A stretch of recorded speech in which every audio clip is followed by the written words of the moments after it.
សួស្តីអ្នកទាំងអស់គ្នាស្វាគមន៍មកកាន់ Channel Vito MC នៅក្នុងថ្ងៃនេះខ្ញុំនឹងមកបង្ហាញអ្នកទាំងអស់គ្នារបៀបដាក់ Minecraft Shader Milo ឲ្យស្អាតដូចជាកុំព្យូទ័រដែលគ្រប់គ្នារន្ទឹងរង់ចាំតោះកុំឲ្យខាតពេលយូរយើងទៅមើលរបៀបដាក់ទាំងអស់គ្នាជំហានដំបូងយើងត្រូវចូល Google ហើយវាយពាក្យថា Mod Stream ហើយយើងឃើញ Mod Stream នឹងហើយយើងចុចចូលទៅហើយយើងចុចទៅលើ Discover Mode ហើយចេញពីហ្នឹងមកយើងវាយគេនេះ IOIF Shader ហើយបើនេះខ្ញុំសេនៅក្រុមណៃមើលអ្នកនេះមើលទៅហើយរបៀប download យើងចុចលើហ្នឹងទៅចុចលើហ្នឹងហើយយើងចុចសញ្ញា download ហើយយើងហឺ version ដែលយើងលេងហើយលេង file ដែលយើងលេងយើងហឺ file ទៅយើងចុច download ហើយបានតែម្ដងហើយយើង download អាហ្នឹងហើយយើងត្រូវ download Milo Shader ព្រោះ Shader ហ្នឹងសម្រាប់លើទូរស័ព្ទពីងល្មមអាចលេងបាននេះយើងត្រឹមអិនចប៉ិអត់អ្នកទាំងអស់នេះកំប្រកាន់ខ្ញុំអីអាមកខ្ញុំច្រឡំមកត្រឹមទូរស័ព្ទល្មមលេងបានហើយឥឡូវយើង download ដោយអាមុនដែរហ្នឹងយើង download ហើយយើងចូលហ្គេមមកដាក់ open ហ្គេមនេះមកយើងចុចតាមខ្ញុំមកហើយយើងយក file ពីរហ្នឹងដែលយើង download ហើយហ្នឹងយើងយកទៅ copy យើងយកពាក្យ copy ហើយយើងចុចមកចូល launcher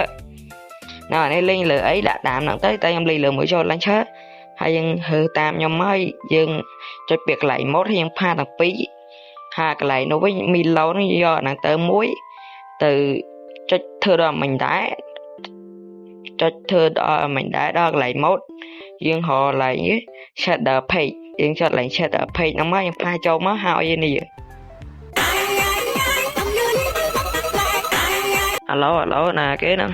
ខ្ញុំអ្នកមើលវីដេអូបាយហ្នឹងបែបយល់ឈួតចឹងហើយបាទចូលដល់ហ្គេមមកដឹងធ្វើមិនទេនេះ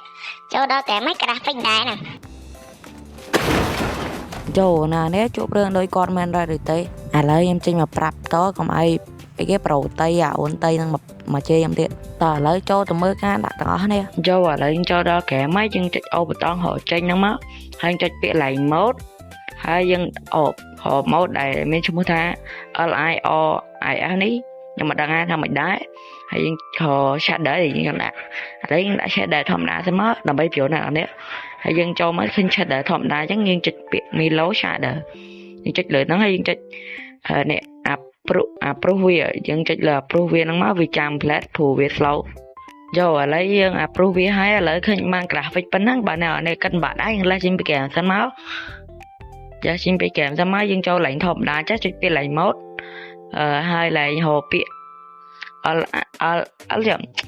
LOIF ណែហ្នឹងហើយយើងចុចលើហ្នឹងយើងបញ្ចូលតាមម៉េច